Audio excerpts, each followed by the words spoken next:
I think that there's a lot of people in the industry or in general that believe that running a business is for every business there are unique competencies or unique tasks that needs to be done or unique things that needs to be built, and in reality, there's a very high amount of what goes on in the business that is generic across a lot of businesses, at least.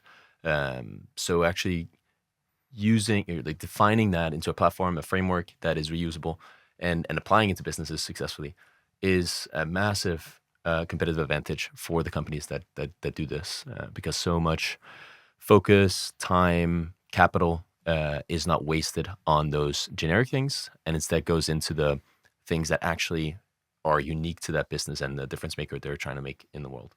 Yeah, and that's maybe also a, a good point, a sort of something that maybe makes Bifrost a little bit different from other studios, since we are actually working with multiple studios and we are their partner, and also just different from any VC who says like, oh yeah, we're gonna do X, Y, Z, but it's like, no, we have this framework. We go and work with the business, kind of really map everything out, push them on OKRs. We are part of their milestones. We have the competency within any of these boxes to say, if you need help, we can come and help you and move this forward, or at least tell you what to do, right? So I think that's just important to understand about Bifrost, that in that aspect we are kind of a different entity, right, than other funds, you could say, right? Just to tie into our role here at Bifrost, when we invest and partner with venture studios, again, we're not just looking to give a framework and say, have fun, here's some knowledge, go figure it out. For all of these processes, we bring a version 1, right? And that's one of the big advantages of us operating a venture studio as well, is that this is the work that our team at Bifrost Forge are doing every day, have done multiple times. And so we work very closely with them to figure out, okay, what does a good operations, finance, and hiring process look like, right? What does a good ideation and research framework look like? And turn that into templates, turn that into actual processes that our partners can drag and drop into their own venture studio. So it's not that our partners go and build all of this from scratch. I think, like we talked about in the crew, we look for domain expertise in our partners, right? So we're not bringing the domain expertise necessarily. We might in fashion, but we do have an idea about how do you come up with a great idea. You need filters. You need to think about all of these things. Then we work together based on their domain expertise, but also just having seen many different domains by now, and find a generic process, modify it so that they have, as you said many times, Torbjörn, a process instead of no process, right? And then we can make it the best. It seems so far that what we're trying to get out of this Apollo framework and the fact that it's working is that you know the path, right? It's not like you're going through the jungle and there's a lot of unknowns. With this framework, there is at least some knowns that if you succeed on all accounts, you'll probably also succeed as a venture studio. And I think that helps with the mental state a lot. There's always progress being made towards some goal, and that is represented in this framework. So very much agree. Let's touch on the fundability part briefly. And I think one interesting aspect here is this framework is not just about setting us up for ultimate success. That is, of course, the goal, but we recognize that there might be bumps on the road. We might find ourselves in some struggles, and how do we make sure that we don't die because of some market factor or just that final little thing that we need to solve before we can really succeed. So about how do we use this framework, right? Because there are really two scenarios that we look at.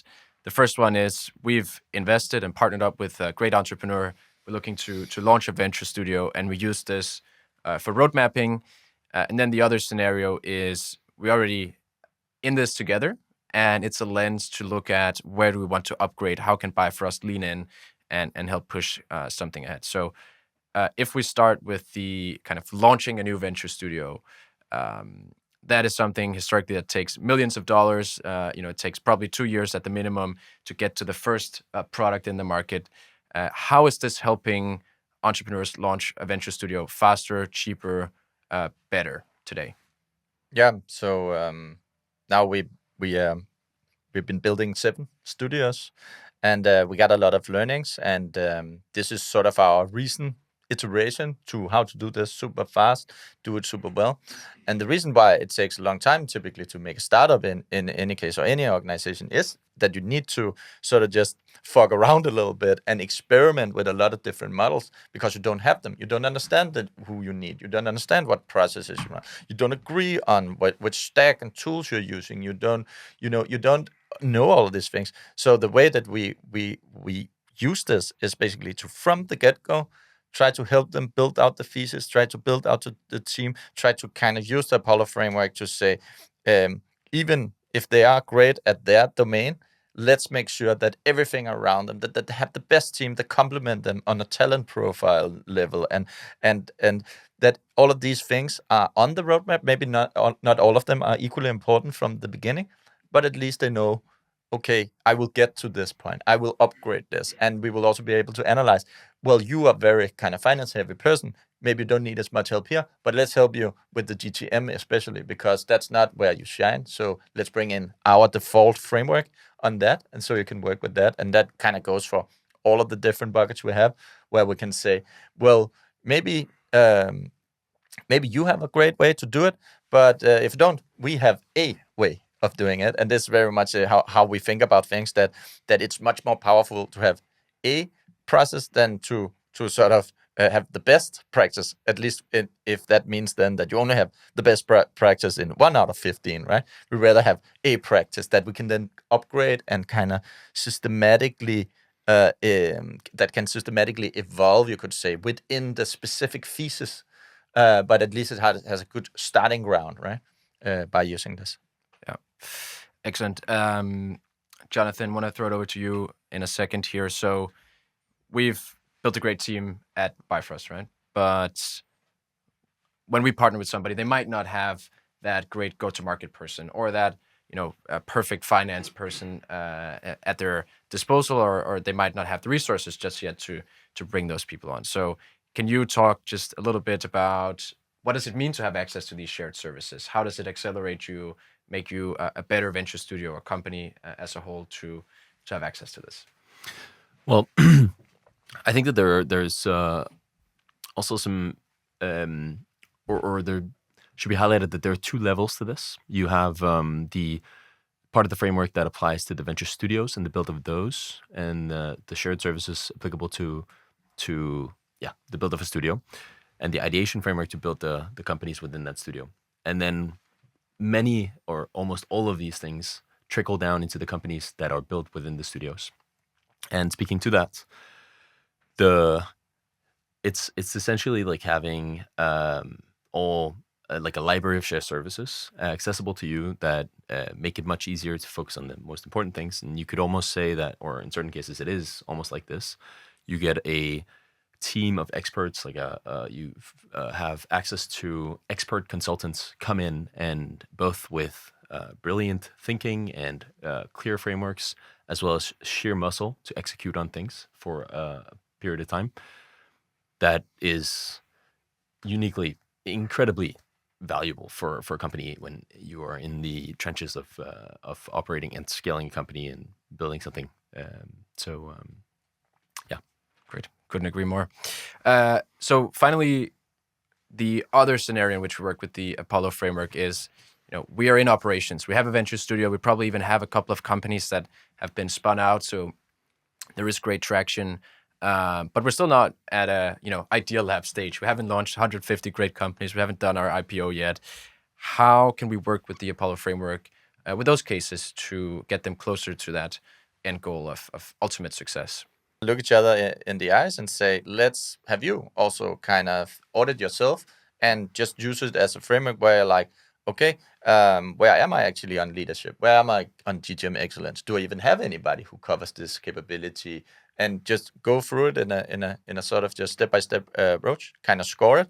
As you can see here, we did actually also have some mock scorings here. And in that way, it will become pretty easy to understand where are the gaps, where are the low-hanging fruits, where do I need help, and that just makes it kind of applicable for us to then come in and help and speed things up and make sure that there's nothing that what typically happens in startup is there is something wrong, but nobody knows what it is that is wrong. And then you realize maybe 12 months later, like, oh shit, we never knew how to build a brand, or we never knew how to build product, or we never had that right hire for this specific thing that nobody knew about because they didn't have that guy, right, or that girl. So I think this is how we use it, and are kind of starting to use it to also just go in and re-audit and say re-upgrade. So I think we could use it on any of the portfolio companies we in general have, also from before we even made Venture Studio stuff, and just kind of, yeah, any organization can benefit from something like this or just using this. So. I think you highlighted an extremely important point that has been very very visible in the market for the past decade, that companies tend to overhire and they're not really sure what they need to do. So they think immediately, I need to go out and hire this person to solve for this. And I can't solve for it without having that person. And then they get some person in, and that person has to be onboarded and maybe has their own experience and angle and perspective on how to solve for something. And maybe they want a team to do it, and et cetera, et cetera. And it ends up being sort of trickling into this massive organization, a lot of communication costs, and instead of all that, you have this very clear path to you as the operator of a company. You don't overspend because you can specifically go to the problem directly and spar with people that are familiar with this and has done this before. So there's a massive advantage in costs and time to having this framework available to you as a company. Also, when you have multiple people working within, coming from different angles, with different domain expertise, with different teams, but all working a little bit within the same framework, that also we get people together 4 times a year, a couple of days, different countries, and kind of just share all our learnings and this kind of thing. And I think that also makes it stronger. It's kind of an evolutionary kind of thing that is living within it, that everybody can share and work together in that sense. Yeah. Perfect. Yeah, and let's end on that. I think we'll also be upgrading this framework. We're learning by the day, or at least by the quarter. And so how this will play out, let's see. But we feel strongly about the Apollo framework so far. So yeah, thanks, guys. Great. Thank you.